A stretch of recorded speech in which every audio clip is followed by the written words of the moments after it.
In today's biased news, Israel has bombed all of Gaza's hospitals out of service. Rishi Sunak reshuffles his cabinet, and Argentina faces its worst economic crisis in decades.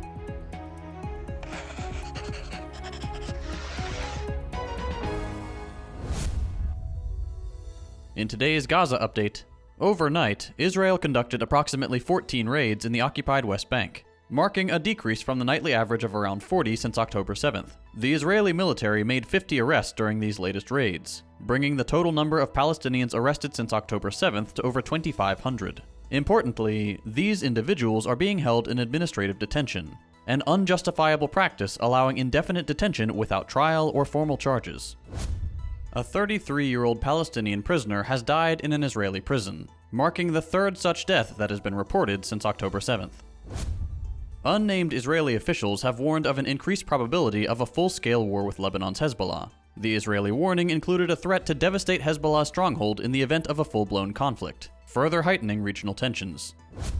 All of Gaza City's hospitals are reported to be out of service, posing a catastrophic threat to medical care and causing a massive rise in casualties, including newborns, at Al-Shifa Hospital. At time of writing, 2 of the premature babies have already died, while 37 are at severe risk of death due to lack of oxygen.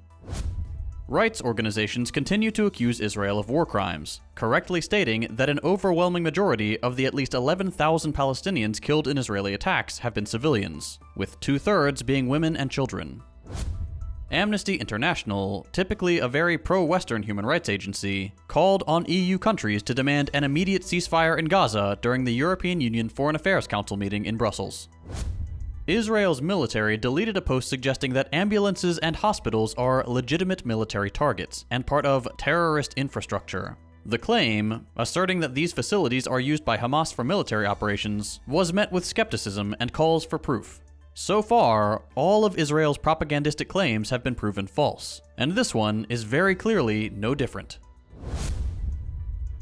British Prime Minister Rishi Sunak has carried out a cabinet reshuffle following accusations against Home Secretary Suella Braverman for her comments on a pro-Palestinian rally. Braverman, criticized for calling the event a hate march and participants thugs, has been replaced by James Cleverly. Former Prime Minister David Cameron makes a surprise return to politics as Foreign Minister, appointed to the House of Lords. Braverman's firing and Cameron's return may heighten tensions within the Conservative Party, with many right-wing figures already expressing displeasure. This relatively unexpected switch has brought attention to an old quote from David Cameron, who referred to Gaza as a prison camp in 2010. Argentina is grappling with its worst economic crisis in decades, marked by 140% inflation and rising poverty levels, with 40% of the population living in poverty. The upcoming presidential election is heavily influenced by widespread voter dissatisfaction, boosting the chances of outsider and free market cultist Javier Milei over the ruling Peronist coalition candidate.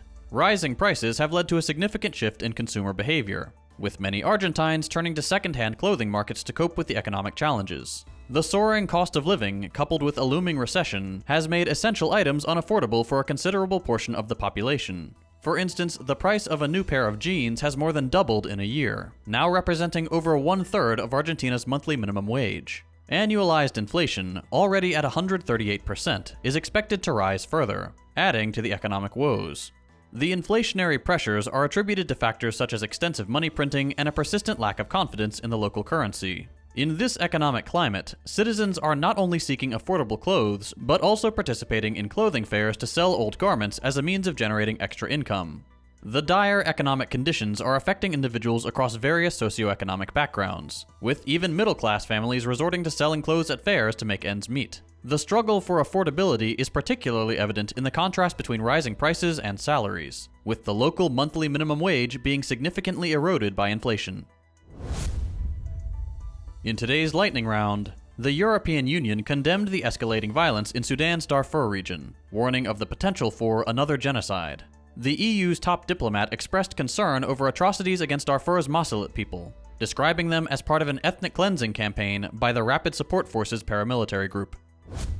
Poland's parliament meets amid election aftermath. President Duda's Law and Justice Party, with 194 seats, falls short of a majority but plans to form a government. Their key objectives are rebuilding ties with the EU, addressing rule of law concerns, and unlocking European Union funds. If the ruling party fails to form a government, The opposition will take charge in mid-December. And finally, 3 Russian FSB officers were killed in an explosion carried out as an act of revenge by the local resistance in Russian-occupied Melitopol, according to Ukraine's defense ministry. The 3 men were reportedly meeting at a post office used as a military headquarters.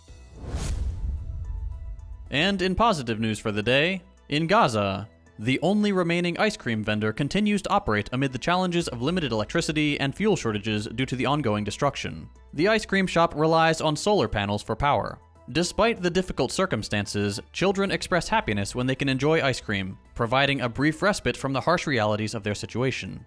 Many families find it challenging to secure basic necessities like food and water, leading to the establishment of soup kitchens. The Gaza Strip, besieged for 16 years and the target of an ongoing genocide, faces immense hardships, making simple pleasures like ice cream a rare treat for the residents. The ice cream vendor symbolizes a momentary escape from the horror of life under the occupation, allowing children to experience a glimmer of normalcy amid the challenges they face.